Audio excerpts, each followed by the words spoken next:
What's happening, you beautiful people? We're back. What do you think of that? We are going to be talking today about one of my favorite movies. This is a fantastic flick, I Am Mother. Now, if you watched the last episode we did on The Exorcism of Emily Rose, you would have known this was coming, and you would have known to watch it beforehand. So, if you've not watched it for some reason... Shame on you. Exactly. Spoiler alert, go watch it right now. This is honestly one of my favorite movies. I love these type of movies. It's just got a certain feel to it that I love. So, movie opens up to a repopulation facility. It says, days since extinction level event, 001. Human embryos, 63,000. This movie does an amazing job with CGI. The sound, the lighting, everything looks fucking great. So, is there anything I missed? Oh, it says human population 0 at that time. I will say that the robot who's called Mother, I don't know why, but it reminded me of like the droids from like the original Star Wars trilogy on steroids. Oh, really? Like the battle droids. Right.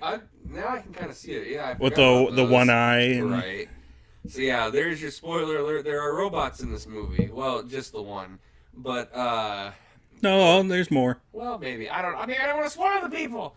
So spoiled. I guess you guys just have to watch to see if there are or not.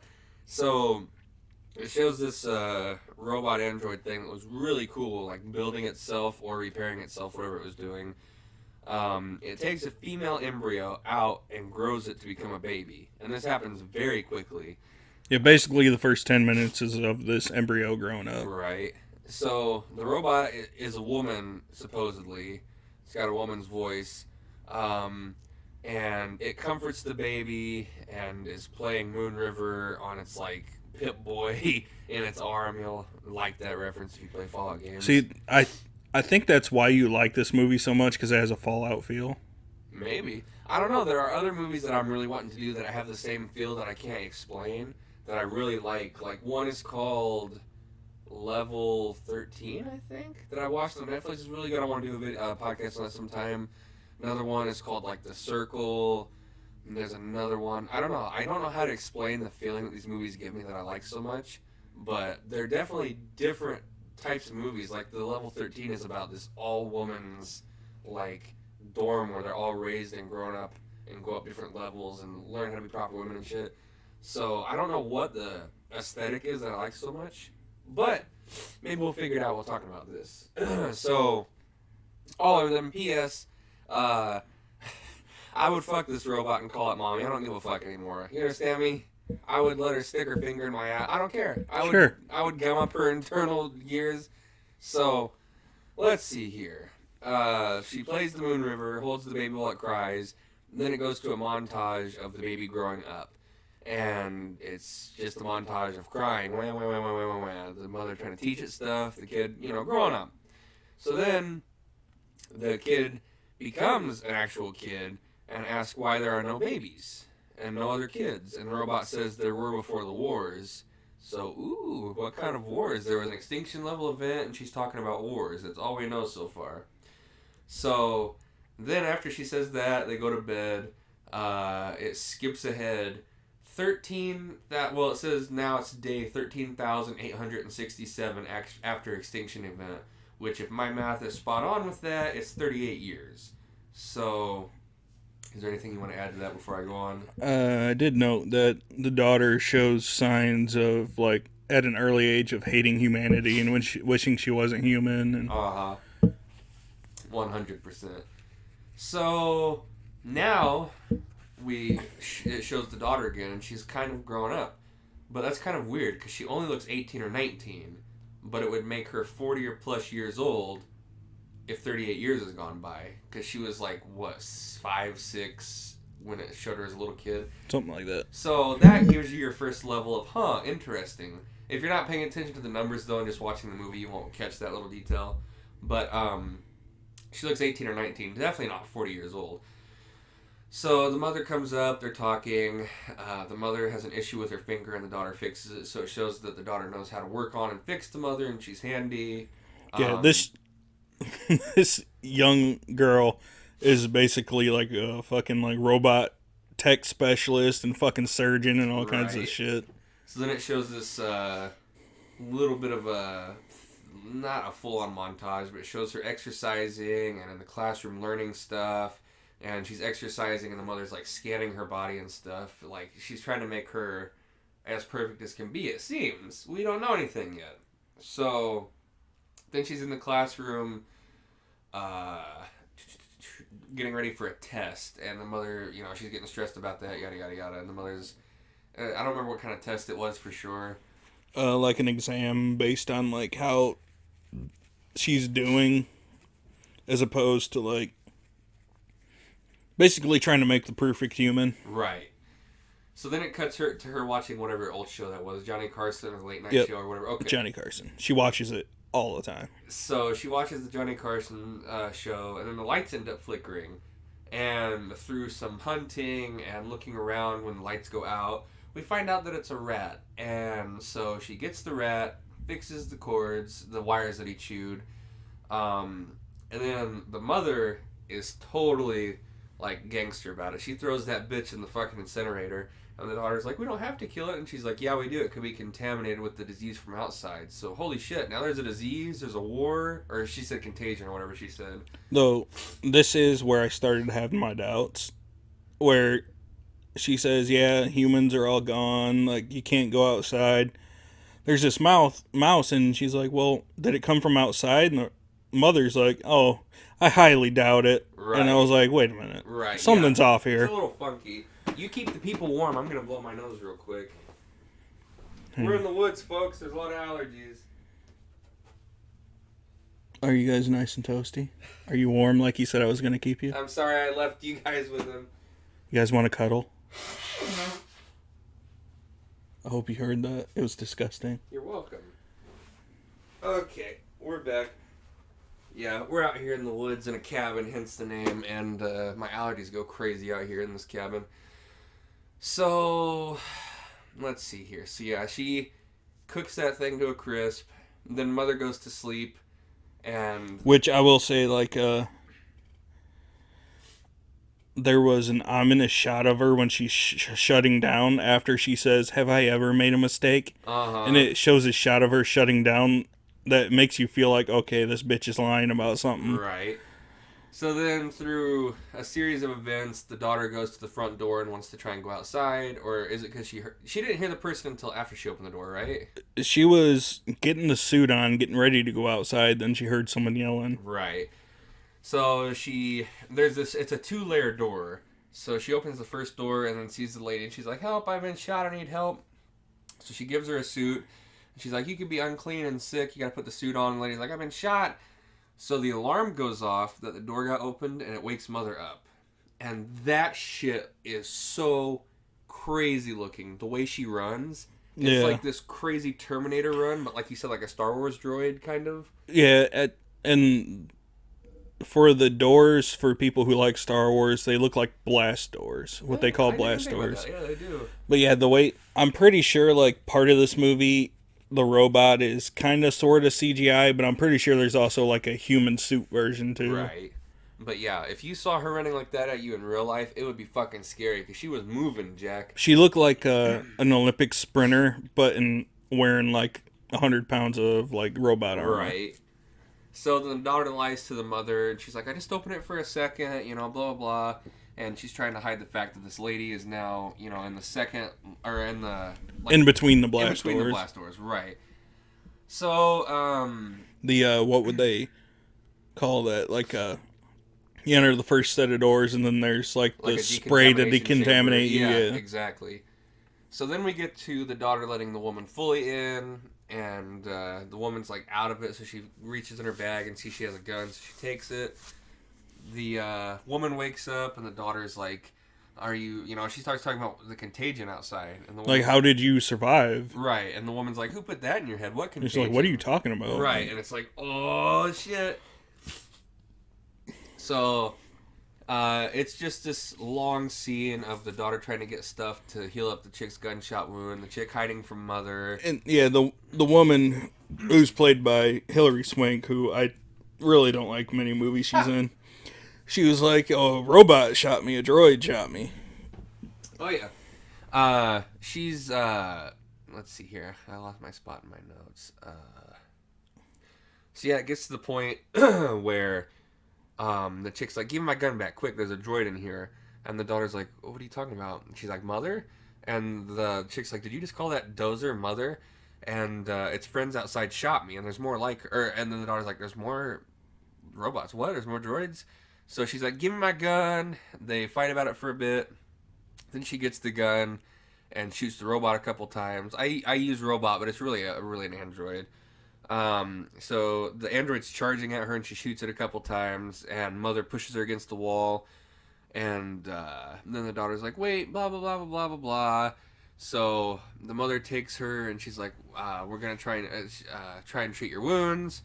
And the lady's like, "Don't you touch me." So then she's like, "What did you tell my daughter? This, that, yada yada." The next part I have is finding the drawings. So if you have anything to add in between that, I don't remember exactly where it took place, but this was, I watched this when it first came out, but I don't remember anything. So this is kind of a first time viewer perspective, but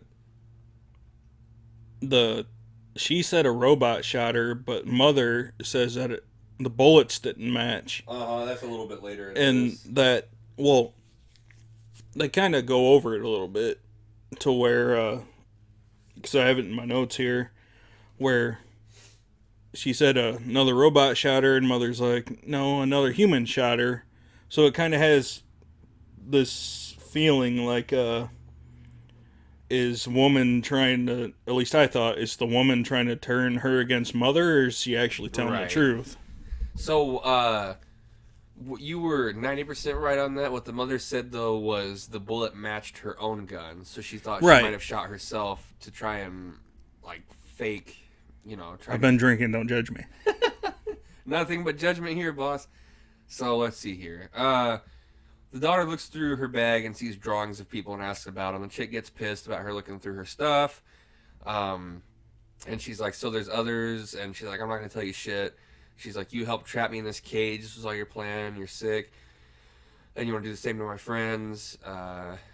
So then you start to see the daughter stops trusting mother and doesn't know who to trust. And that's when we get another shot where she's given her food, and then it shows another ominous shot of mother that kind of makes you feel like, okay, is mother getting jealous now because they're kind of bonding? Right. So let's see here. And that's when mother says, yeah, droids or robots don't shoot the type of bullet that she was shot with. And exactly, yeah. She said it matched her own gun. So the daughter says that to the chick, and the chick is like, "Oh, did you see the bullets yourself? Did you come to that conclusion, or did she just tell you that?" And the daughter's like, "Oh, shit." So, let's see here. And I think it's the next morning where she has to take her exam or whatever. Right. And she passes it. And before that, the lady opens up and tells her about how there's an underground camp of survivors and etc. In the mines, yeah. And I gotta sneeze. Well, now we gotta restart the podcast. Oh my god, dude, my allergies are killing me out here. So, let's keep moving on here. So she passes the exam, right. And mother's like, "Here's your reward," and it's the little gun grabber thing that they pull embryos out with. It's like you get to pick a sibling, whoever you want. Right. Oh, the embryo machine, and that's your reward. Oh, goody. So, the next part I have with this is where she finds the hidden twist. So, if you got anything you want to add. What, comparing bullets? No, she finds the drawer of ashes. I think I have that a little later. Okay, so if you have anything you want to add between then. The only thing I have between that is the daughter, like, takes a robot hand and opens the drawers and actually compares the bullets herself, and it's like, yeah, they're not a match, right. So mother's lying.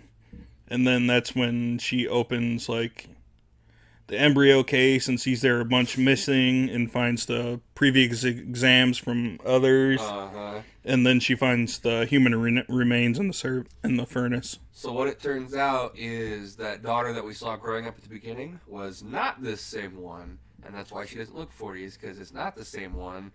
Mother has killed all the other ones that didn't pass their test and reach the perfect human requirements and stuff. She finds a human jawbone in the furnace of the lab. So she starts freaking out. Kid tells the lady she wants to escape, but I gotta hatch my brother first. And she's like, we can come back for him. And she's like, no, yes. So then the mother locks the daughter in a room and goes to the chick and starts choking her. And she's like, where's the mine? Where are the other ones? And then the lady's like, fuck you. So the android sticks her finger and starts digging into the lady's bullet wound. And so the daughter makes the sprinkler system goes off, gets out the door, and makes mother run to that room to distract her while she's running to get the lady. They get to the front door and they're just about to escape, and then there's mother, and the lady pulls the old, okay, well, I'm going to grab your daughter and I'll kill her if you don't let me go. So they let the mother lets them go, and they're free to go to the mines and be with the other people. That's great, right? So we see the first glimpse of the outside world, and it is all fucked up. It's totally destroyed. Everything's singed. The ground is ash. Yeah, it's all fucked up. Then they start hiding from these giant ships going overhead and stuff, and we see there's corn growing. And the lady's like, they came out of nowhere. It just started recently growing. And that kind of tipped me off to the big reveal that was coming later. Like, they're literally hiding in a cornfield where corn is growing. Right, out of nowhere, it just randomly started coming in, those no humans, aside from the survivors. Well, guess what? Surprise, bitch! They go to a beach, and this bitch lives in a cargo container alone. And we find out that she left the people a while back because they became camels. They became camels. Holy shit. They became cannibals. I'm a little buzzed too, folks. So this poor daughter's been lied to by mother and this woman. And she's like, I got everything here you need. It's fine. It's like, yeah, you got fucking tin cans. And like, back there was a lot literally, of water. she's like, you'll feel better when you get some food in you, but it literally looks like she's about to heat up dog food. It looks like dog food. Like canned, nasty dog food. And she's like, don't be mad. I got all you need right here. We can take care of each other, blah, blah, blah, blah. And there's a dog for like 5 seconds that's just thrown in there that she's petting. And then she decides to leave. She goes back to the place where Mother was. To get her brother. And there's a shit ton of droids waiting out there that have a bunch of laser pointers that just point at her all at once. And we're thinking, oh shit, are these the bad droids? Did they find the hideout? What's happening? But she's like, I want to talk to Mother. And they all instantly stop and let her through. So I was like, oh, okay. So she gets in there and grabs an axe to go try and kill Mother. But Mother has hatched the brother and is like, here, why don't you hold him? You need two hands. Yeah. So she drops the fucking axe, grabs the kid. Then she runs and closes Mother in the door by her leg. She gets the gun and gets a bullet for it and says, I'll shoot you if you don't call off the people who are trying to blast through the They blast are doors. burning through the blast doors. And so it turns out Mother, here's the twist, is all the other robots also. She is the mind. Single conscience. That was such a cool twist. I didn't see that coming. I saw that she was part of like the invasion of robots or some shit, but I didn't realize that was coming. So it turned out that mankind had made like this AI or whatever to try and better mankind. And it saw that mankind was destroying itself, so it decided to reboot humanity basically and start over from scratch and remake humans as the perfect beings. And so it's found out she basically let that chick come to the hideout to test the daughter in all this because she controls all the other droids. There's no way this chick would have survived unless she let her. So through some talking between the daughter and Mother, it turns out that the daughter's like, okay, I'm going to take over the job. I'm going to stay here and raise them. I can do it. This is what you raised me for, yada, yada, yada. And then the mother's like, you're still my daughter. And she's like, I know. She kills the mother, which did nothing because it was just her body in there. But the mother got what she wanted because she was wanting to make the perfect human who would take over her job and start raising all the other perfect humans. And that's what she got, because now this chick is basically Mother 2.0. And then, honestly, I've got the ending of the movie and the rating, if you got anything else you want to add, because I was pretty quick on this. Before the ending, we do see a shot of Hilary Swank's character in a cargo container, That's and what I was getting ready to get to. Yeah, Mother shows up again. That's one of my favorite scenes. It's horrifying. And it doesn't show what happens, but you assume that she kills her. Oh, right. She was like, you never had a purpose or something like that. And she's like, well, you do now. They had totally hot lesbian sex. So yeah, something. Yeah, the mother goes to the lying chick at the cargo bay container, and you hear it knock and then open up. And she's like, you really didn't think that she would stay here, did you? And that you could replace me? And the mother admits that she let this lady live just for this. And she's like, this was your purpose, but you don't have a purpose now, basically. And then she closes the door. And that's how the movie ends. And she had to have killed the chick. There's no way. Well, there's one more scene. Was there? Yeah, it cuts back to the daughter. The daughter in the embryo lab, and it's like, right. You're thinking, okay, so she's going to take this over now. Yep. So, holy shit, this movie was so good. I loved this movie. I rated it 4.5 out of 5 stars and 9 out of 10. Wow. I told you I loved it. I gave this a 7 out of 10. That's not too shabby. Usually when I rate a movie really high, you're like, that was like a 5 out of 10, dude. Especially with like 1408, where you're like, it was okay. And I was like, well, I mean, I like 1408. I'd recommend it to other people, but it's not the best Stephen King movie there is. It's one of the best movies out there. So, Stay tuned for the next hour where we argue and fight over right. 1408. My karate versus his expertise and everything else in the world. He'd kill me instantly. So, you need to pick your movie. I don't know. Do you want to do a random generator, or did you have that one in mind that you were talking about you wanted to do? Well, we already know what the next one's going to be. Let the people know. It is the final 2 movies in the Leprechaun franchise. Yeah. So strap in, folks. We're going back to that. But thank you all for watching. If you liked it, make sure to like, subscribe, comment down below if you've seen this movie and what you thought. And it is on Netflix. It's a Netflix original, so it's available for everybody that has a Netflix option. Very good. So we're going to go eat. We're hungry. We're buzzed. That's going to do it for this. Go watch that movie if you haven't seen it yet. Thank you all for watching, and we'll see you in the next one.